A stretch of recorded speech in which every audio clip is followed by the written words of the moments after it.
याच्या आधी की मी या चित्रपटाचा रिव्ह्यू सुरू करीन, मी आजचा व्हिडिओ पाहणार आहे. तुम्हा सगळ्या लोकांमध्ये जर का असे कोणी असतील जे लिबरल असतील विचारांनी किंवा ज्यांना लेफ्टिस्ट विचारधारा खूप जास्त आवडते, प्रचंड प्रिय आहे किंवा जे वेस्टर्नायझेशन या सगळ्या गोष्टींचे चाहते आहेत, तर त्यांनी हा व्हिडिओ आत्ताच बघणं सोडून द्यायचा आहे.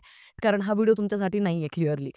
तर हा व्हिडिओ त्या लोकांसाठी आहे जे अजूनसुद्धा आपल्या संस्कृती आणि या सगळ्या गोष्टींना धरून आहेत आणि हा चित्रपट का प्रॉब्लेमॅटिक आहे ते जाणून घेऊया आजच्या व्हिडिओमध्ये. खरंच सांगते चित्रपट पाहिल्यानंतर लिटरली डोक्याला हात लावायची फक्त इच्छा होत होती.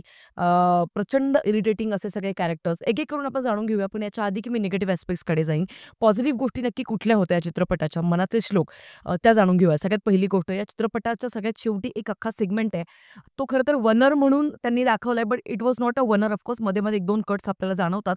पण फार सुंदररित्या त्यांनी वेगवेगळ्या ऋतूंमध्ये म्हणजे किती मोठा काळ जातोय बाबा. एक जण कोणाला तरी काहीतरी मनवण्याचा प्रयत्न करतंय, की काहीतरी कोणाला तरी समजूत घालण्याचा प्रयत्न करतंय. पण त्या सगळ्या गोष्टींमध्ये एकाच घरामध्ये वेगवेगळ्या रूममधून ज्यावेळेला 2 ते 3 पात्र एका रूममधनं दुसऱ्या रूममध्ये जातायत, त्यावेळेला वेगळा ऋतू दाखवलाय किंवा वेगळा सण दाखवलाय. म्हणजे तितका काळ लोटलाय बाबा, तरी पण समोरची व्यक्ती ऐकायला तयारच नाहीये. अशा पद्धतीचा त्यांनी एक तो अख्खा सेगमेंट शूट केलाय, जो प्रचंड क्रिएटिव्ह होता आणि त्याचं पूर्ण श्रेय मृण्मयी देशपांडे ह्या अभिनेत्रीला जातं, कारण ती या चित्रपटाची दिग्दर्शिका आहे.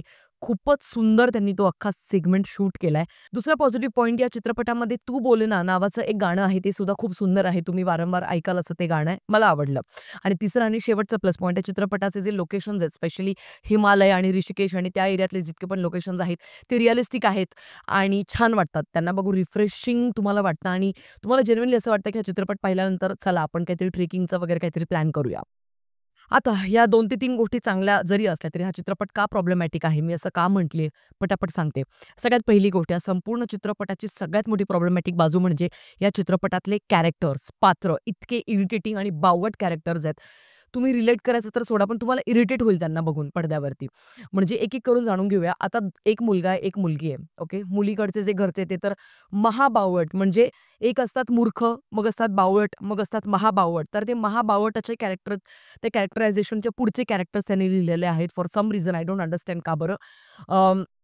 अतिशय मूर्खातले असे कॅरेक्टर्स. आपली मुलगी घरातून रुसून गेल्यानंतर ती कुठे राहतीये, रात्र ती कुठे व्यतीत करते, काहीच घरच्यांना कल्पना नसते. काही घेणं-देणं पण नसतं. आपली मुलगी कुठेतरी ट्रेकिंगला निघून जाते, पण मग त्या एका गोष्टी कुठेच अशा कनेक्टेड नाही दाखवल्यात, की घरच्यांना काहीच घेणं-देणं नाही. अगदी असा टिळा लावून जसं सोडतात मुलांना, तसंच हिला सोडलेलं असतं.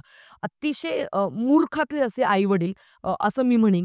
त्या कॅरेक्टर्स सोबत तुम्ही रिलेट करायचं सोडा, पण जसं मी म्हटलं तुम्हाला इरिटेटच होतं त्यांना बघून ॲक्चुअली. दुसरीकडे येऊया मुलाचे कॅरेक्टर, मुलाचे आई-वडील. बाप रे बाप! म्हणजे मला एक प्रश्न सगळ्यांना विचारायचा आहे. कुठला मुलगा आपल्या बापासोबत बसून दारू पितो? हे मला तुम्हाला सगळ्यांना विचारायचं आहे. मुलांना सगळ्यांना मला हा प्रश्न विचारायचा आहे. म्हणजे मला माहिती आहे, की काही असे घरं आहेत जिथे वडील पण दारू पितात, मुलगा पण दारू पितो. काही असे घरं आहेत जिथे वडील पण बिडी, सिगारेट ओढतात आणि मुलगा पण सिगारेट ओढतो. पण म्हणून का दोघे एकत्रित बसून सिगारेट ओढत नाही ना? का एक-एक कश नाही मारत, की आता मी एक सिगारेट म्हणजे एक कश ओढतोय, तुम्ही पण घ्या बाबा. नाही होत ना असं कुठेच. किंवा तसंच सिमिलरली दारू म्हणजे दोघे जण बसून पितात. हे किती आणि मला सांगा ही किती रेअर गोष्ट आहे. बरं मला माहीत नाही म्हणजे जर का असं काही खूप नॉर्मलाईज होऊन गेलं असेल आणि बाबा मला तर माहितीच नाही, की आजूबाजूला सगळ्या गोष्टी खूप नॉर्मल जातात, तेही मला कमेंट सेक्शनमध्ये नक्कीच सांगा. आणि बाबांना अरे-तुरे म्हणण्याचं हे जे एक trend so called Marathi cinema इंडस्ट्रीने प्रचलित केलाय ना, हा जो एक किडा आहे, की जसं आपण आईला अरे-तुरे करतो, तसंच बाबांना पण अरे-तुरे करायचं. का? कारण दोघांनाही इक्वल रिस्पेक्ट द्यायची. रिस्पेक्टचा प्रश्नच नाहीये. काही भूमिका आहेत ज्या फक्त आईच निभावू शकते घरामध्ये आणि बाबा नाही निभावू शकत. सिमिलरली काही गोष्टी अशा आहेत जिथे बाबांच्याच भूमिकेमध्ये त्या योग्य वाटतात, आईच्या नाही. तर बरेचदा असं असतं म्हणजे आता ह्या गोष्टींबद्दल मी वारंवार चर्चा केली पण येणाऱ्या प्रत्येक दुसऱ्या सिनेमामध्ये बाबाला अरे-तुरे केलं जातं आणि ते ऐकल्यानंतर ना तिडीक डोक्यात जाते. लिटरली सांगते. असो, ज्याचा त्याचा चॉईस असू शकतो तो फॅमिलीतला. पण बापासोबत मुलगा बसून दारू पितोय. ही गोष्ट इतक्यांदा चित्रपटात दाखवलेली ना, की त्याचं it it just has no logic at all I feel. आणि मला असं वाटतं अख्ख्या महाराष्ट्राचा जर आपण विचार केला, तर असे महाराष्ट्रातले किती जण आहेत.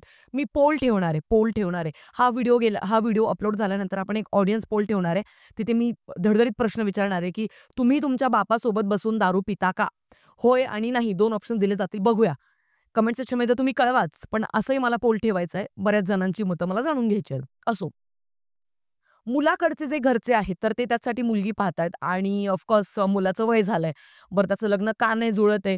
तर वेगवेगळ्या फॅमिलीच्या बॅकग्राऊंडच्या असणाऱ्या मुलींना तो भेटतोय, पण नाही जमत आहे, नाही जुळत आहे गोष्टी. कारण त्याच्या अंतर्मनामध्ये त्याची गट फिलिंग त्याच्याशीच वाद घालत असते. अरे, मग ही मुलगी चांगली नाहीये किंवा मग का चांगली आहे?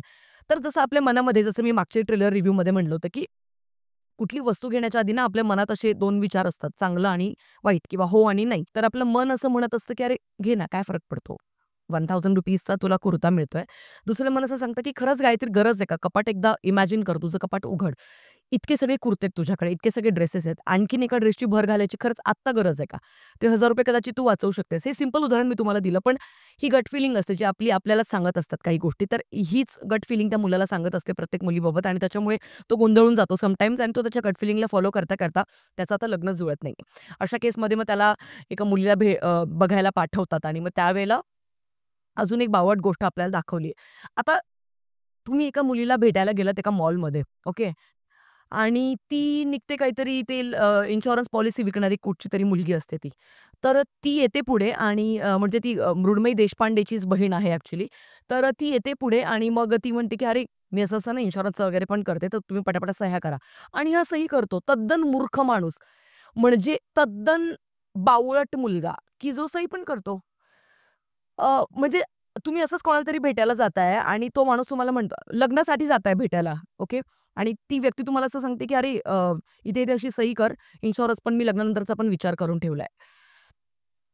काय होतं माहितीये का, खेचून-ताणून करण्याची जी कॉमेडी असते ना, तो हा प्रकार असतो. आणि रिअल कॉमेडीपासून मराठी सिनेमे इतके लांब आता निघून गेलेले आहेत ना, की त्याबद्दल बोलायलाच नको. चित्रपटामध्ये जे मृण्मयीचं कॅरेक्टर आहे, तिच्याहून मूर्ख, बावळट, वेंधळट आणि चक्रम मुलगी मी माझ्या अख्ख्या आयुष्यात नाही पाहिली आहे. मी डायरेक्ट हेच शब्दामध्ये तुम्हाला सांगते त्या पात्राविषयी. तर बेसिकली तिचं असं म्हणणं आहे, की "अरे, मला ना लग्न करायला विरोध आहे, पण प्रेमाला नाही. म्हणजे प्रेम करायचंय, लग्न नको आहे यांना, लग्नसंस्था नको आहे. आणि इथेच माझा सगळ्यात मोठा प्रॉब्लेम आहे." तुम्ही आत्ताच्या पिढीसमोर काय काय म्हणजे उपदेश ठेवताय किंवा काय आदर्श ठेवताय? आणि मला तर हे आर्ग्युमेंट अजिबात देऊ नका, की "अरे, मग आम्ही सिनेमावाल्यांनी काय समाजाचा ठेका नाही उचलून धरलाय, की आम्ही समाजाचं प्रत्येक वेळेला समाज प्रबोधनच करेल." गरज नाहीये. प्रत्येक व्हिडिओमध्ये काहीतरी छुपा मेसेजेस द्यायला पाहिजे असं काही गरजेचं नाही. पण किमान वोकिझमला तर तुम्ही प्रमोट करू नका. किमान लग्न संस्था, परिवार संस्था या गोष्टींवर क्वेशन मार्क तरी आणू नका. आता या पात्राविषयी आणखीन जास्त बोलूया. तर मृण्मयी जी आहे बेसिकली तर तिला ट्रेक वगैरे करायला आवडतं आणि मग तिला असं लग्न नकोय तिला. का नकोय? त्यामागची काही पार्श्वभूमी की आई-वडिलांचा डिव्होर्स ते टिपिकल कारण जे बॉलिवूड देत आलेलं असतं, की आई-वडिलांचा डिव्होर्स झाला किंवा मुलांच्या मनावरती परिणाम होतात आणि मग त्यांची कमिटमेंट या शब्दावरनं विश्वास उडून जातो आणि म्हणून त्यांना लग्न नसतं करायचं. पण हिच्या आयुष्यामध्ये असं काही नाहीये सच. सो तिला फिरायला वगैरे आवडतं, ट्रेक वगैरे करायला आवडतं. कदाचित त्या एका इन्सिक्युरिटीजमुळे तिला असं वाटत असेल, की लग्न झाल्यानंतर मी एका घरातच मला राहावं लागेल आणि मग मला इतकं ट्रेक वगैरे करता नाही येणार वगैरे, वगैरे.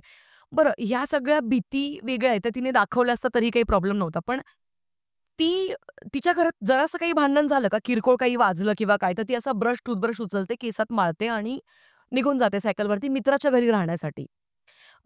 आणि मग सकाळी-सकाळी तिचा लहान भाऊ येतो, जो अगदी शेंबडा आहे म्हणजे 8वी-9वी मध्ये असेल ते कार्ट. ते येतं आणि ते तिला ब्लॅकमेल करतं, की "मी आई-बाबांना नाही सांगणार, की तू रात्री इथे होतीस तुझ्या मित्राच्या तिथे."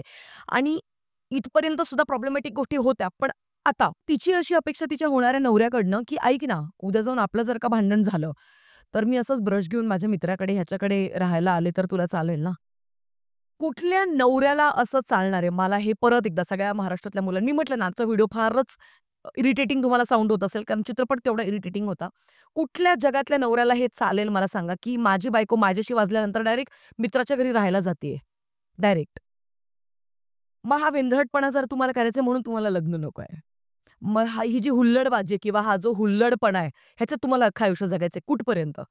एक एक वय येईल ना, म्हणजे आता तुम्ही 25शीत आहे त्यामुळे आता नवीन ऊर्जा आहे, तरुण आहे शरीर म्हणून तुम्हाला ट्रेक-बिक सगळ्या गोष्टी खूप करायला आवडतं. मन असं भरकटतंय आता तुमचं सगळ्या गोष्टींमध्ये. त्यामुळे तुम्हाला कमिटमेंट नकोय. कारण लग्नसंस्था म्हटल्यानंतर कमिटमेंट आली ना, संघर्ष आला आणि तो संघर्ष नको असतो. लग्नापासून पळणारा व्यक्ती हा जो पळकुटेपणा आहे, याला नॉर्मलाईज केलं जातंय. किंवा ती भीती असते मला माहिती आहे. ती भीती आहे. लव्ह मॅरेज असो, अरेंज मॅरेज असो, तो एक अख्खा वेगळा टॉपिक आहे. कुठचंही लग्न असो, ॲडजस्टमेंट, कॉम्प्रोमाईज, सॅक्रिफाइसेस येतात. नवीन नातं म्हटल्यानंतर ह्या गोष्टी येतात. तो संघर्ष येतो. ते नातं आपल्यासोबत आणखीन 4 संघर्षाच्या गोष्टी घेऊन येतं. म्हणून का ती गोष्टच नाही करायची. असं जर झालं तर तुमच्या आई पण तोच विचार करायला पाहिजे होता. माझ्या आई तोच विचार करायला पाहिजे होता. लिव्ह इन खेळत राहायला पाहिजे लाईफटाईम. अरे आता मग कसं, मग त्याच्यामध्ये कसं, मग जर का नाही पटलं तर चल रे तू तुझ्या रस्त्याला, मी माझ्या रस्त्याला. कोणाचा धाक नाही ना. आपण कोणाला तरी आन्सरेबल आहोत याची भीतीच येत नाही लिव्ह इनमध्ये, किंवा मग फक्त प्रेम लफडं, ज्याला लफडंच म्हटलं जातं बेसिकली. त्याला तुम्ही सुंदर व्याख्या लग्नाची त्याच्याचमुळे देता ना, त्याला काहीतरी नाव देणं गरजेचं असतं. पण लग्न संस्था नकोय, परिवार संस्था नकोय. का? कारण नाही, मग मला त्याच्यात अडकायचं नाहीये, त्या बंधनात अडकायचं नाही मला. जर त्या बंधनात अडकायचंच नाही, तर तुमच्या अख्ख्या आयुष्यामध्ये तो एक टप्पा आहे. तुम्हाला लहानपणापासून थेट मरेपर्यंत तुमचे काही टप्पे आहेत, जे समाजाच्या काही गोष्टींनी काही डिसाईड केलेत, आणि मला नाही वाटत की लग्न इतकं वाईट आहे यार. हा जो इतका हव्वा क्रिएट करून ठेवलाय ना लग्नाबद्दल, लग्न, लग्न, लग्न, लग्न, लग्न, इतकं वाईट आहे, इतकं चुकीचं आहे, इतकं भंगार आहे, इतकी घाणेरडी गोष्ट आहे, इतका मेंटल ट्रॉमा आहे, इतकं अँक्झायटी आहे, इतकं डिप्रेशन देणार आहे. नाही, त्याच्या पॉझिटिव्ह गोष्टींबद्दल कोणी बोलतच नाहीये. तुम्ही ह्या गोष्टीबद्दल कधी विचार करू शकता, की कुठल्या प्रकारची सिक्युरिटी तुम्हाला मिळते, जर योग्य लाईफ पार्टनर मिळाला तर?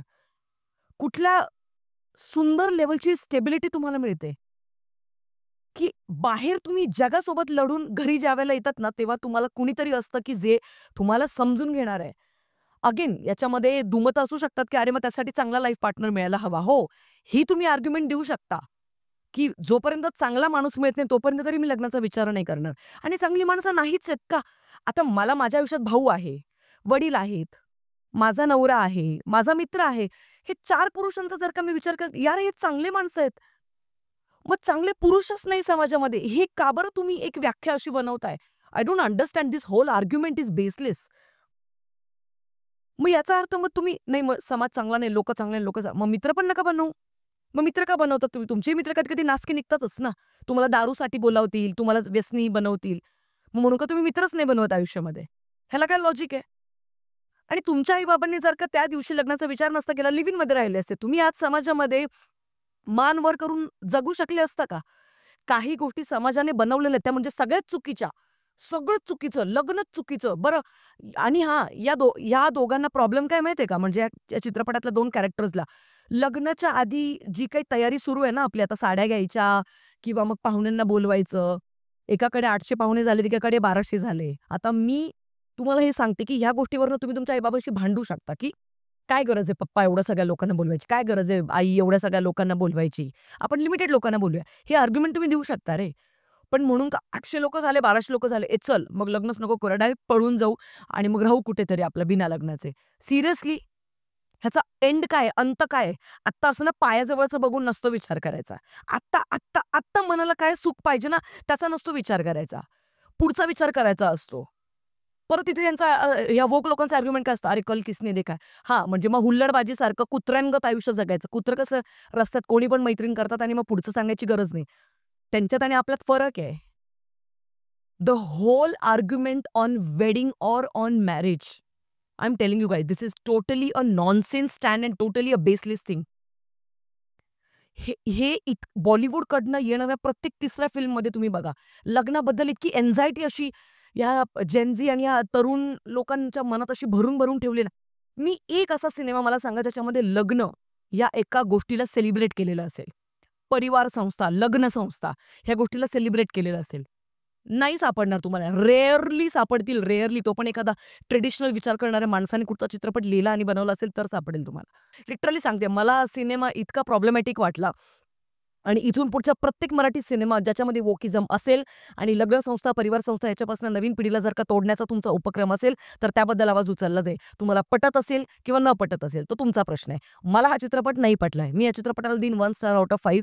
तुमचं काय मत आहे मनाचे श्लोक या चित्रपटाबद्दल ते मला कमेंट सेक्शनमध्ये नक्कीच कळवा. भेटूया पुढच्या व्हिडिओमध्ये. तोपर्यंत काळजी घ्या. Peace out.